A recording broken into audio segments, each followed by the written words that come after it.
पैसा छ रे यहाँ करोडौं जनता रोडमा सुत्छन् अब जनता मर्छन् यो आमाको लागि पछि म राजा हुन्छु भन्ने हिम्मत गर्नु पर्यो नि उति बाउको कोही छोरो छ भने हामीले पनि एक दुईजना पुलिसलाई कुट्दै हुन्थ्यो हामीले पनि केही उपद्रव गर्दै हुन्थ्यो अनि एउटा मुद्दा लाएर थुन्दिन पा हुन्थ्यो भनेर उनीहरू हिंसाबाट आएको मान्छेले हिंसै खोज्छ काङ्ग्रेस कम्युनिस्ट भन्ने पार्टी नै रहँदैन एमाले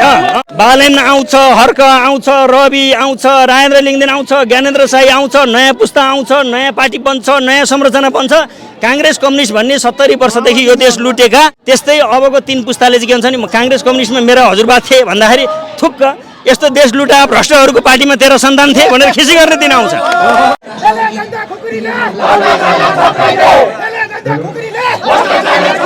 यो आन्दोलन दिन 2 गुना रात 4 गुनाका साथ बढ्दै जान्छ बङ्गलादेश हुन्छ शेख हसिना जस्तै भाग्नुपर्ने अवस्था